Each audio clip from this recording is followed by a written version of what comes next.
There's several big tech names helping drive the rally. For more on the latest moves, we now welcome in Michael Darda, Roth MKM Partners Chief Economist and Macro Strategist. Mike, it is always good to see you. So let's start here, Mike. So Goldman raises its 2024 target for the S&P 500 to 5,600. Citigroup does the same. Evercore, Mike, goes to 6,000. So maybe start there, Mike. How are you feeling about this market? Are you feeling as optimistic as some of your colleagues, Mike? Well, thanks for having me on. Always my pleasure. No, I am definitely not feeling as optimistic as some of my competitors out there.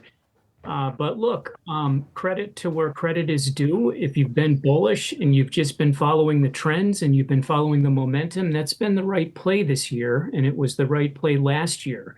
So I think what's happening here is this market just taking off, and now the chase is on.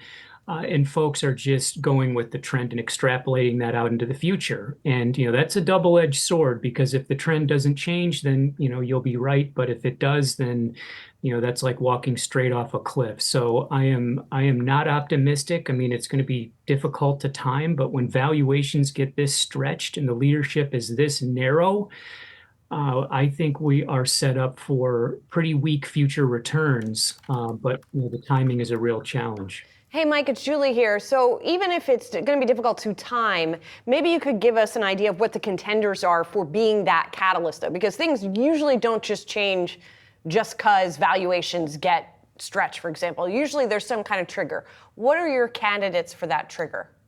Yeah, great question. I think we have two dominant themes right now. One is obviously the AI frenzy. And so there is a tremendous amount of optimism that AI is going to bring tremendous broad-based benefits. And so that's why the valuations are going up. We have the Infotech index within the S&P 500 at a 30 forward multiple. So that's even a little bit above where we were in late 21, early 22, when valuations got really high. And then we had a more than 30% downdraft in the sector in 2022.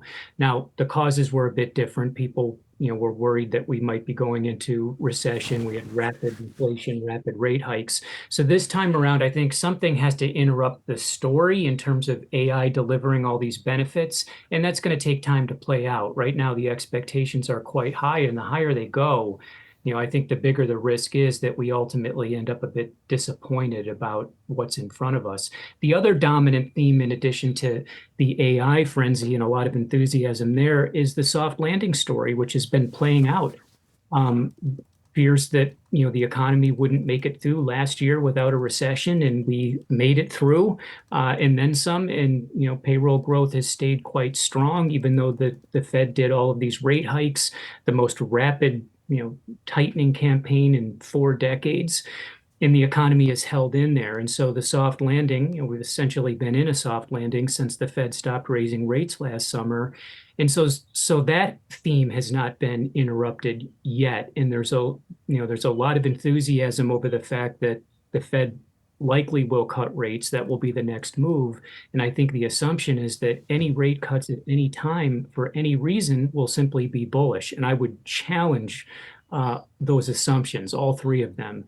Typically, when the Fed is cutting rates, things are going wrong with the business cycle, and we don't have to look back that far to see markets peaking and starting to roll over just as the Fed is starting to ease. That actually happened going into the 07-09 recession, one of the longest and worst in history, with one of the most significant bear markets. So I think the idea that any rate cuts for any reason at any time is simply bullish, I think we're on pretty flimsy ground with that assumption. So Mike, given that that broader view you've got, if that's your backdrop for equity investors who are listening right now, what are the investment implications of that, Mike? Well, I think the implications are we have to be very careful about just chasing the momentum here. There's an old Bob Farrell quote that parabolically rising markets do not correct by going sideways. And so it's very unlikely when you're in a frenzy like this with a lot of chasing that it just simply peters out and levels off. And so my advice would be not to get involved in a chase, not to be using leverage, and then really just the basics. Diversify. Maybe look at some areas that have been laggards, all within the context of putting together a multi-year portfolio. I mean, most of your viewers are probably not day traders. I don't have any advice to anyone day trading. So if you're investing, it really should be a multi-year horizon. And within that context, I would look at some of the areas that are lagging behind. Value stocks, maybe down the capitalization structure. We have a rare moment in history where the small cap stocks are at a lower forward valuation than the S&P 500, which has been dominated by these big tech players. So, that's not a call for the next week or the next month, but I think over a multi-year horizon, what the individual investor should be doing is diversifying, not chasing momentum, and maybe looking at some of the laggards as a contrary play.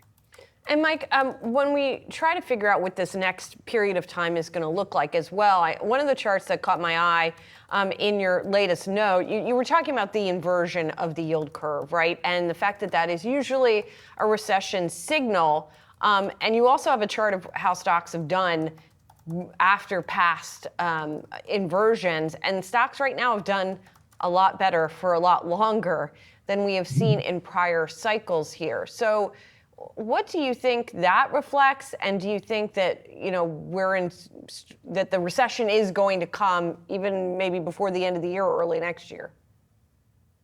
Yeah, thanks for that question. So the yield curve, depending on which curve you look at, inverted, anywhere between the summer of 2022 and the fall. So, almost 2 years ago now.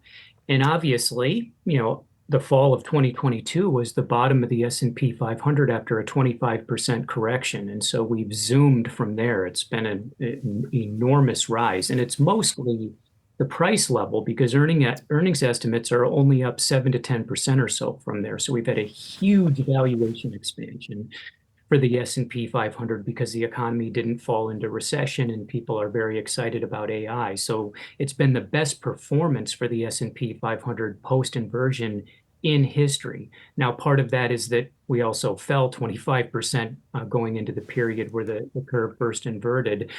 And so, what does that mean for the future? I think it means that we have a lot of gains in the bag here and the expectations are exceptionally high. And maybe we shouldn't just assume that we're out of the woods and that the yield curve has failed as a recession signal. The longest business cycles have survived after an inversion has been 24, 25 months. And we're almost, but not quite there. In this environment, and if you just looked at the equity market or risky credit, you would think no trouble ahead, everything's great. But there are signs of slowing and even a potential downturn shaping up with the unemployment rate now 0.6 of a percentage point off of the lows of the cycle. That's only something that we've ever seen in history at the very end of a business cycle expansion or the early innings of a downturn. GDP, even payroll growth can get drastically revised. And it's not uncommon or unprecedented, rather, that equity markets run right up until a recession hits. I mean, in 1990, the S&P 500 peaked right as the business cycle peaked. In 2007, the S&P peaked just 2 months before the recession started. So it's not like the equity market is going to give us an all clear signal for quarters and years ahead. Sometimes it's just right on top of the business cycle, not really looking forward as much as people would think. Mike, it's always good to get your insight. Thanks a lot. Appreciate your time. Anytime. My pleasure. Thank you too.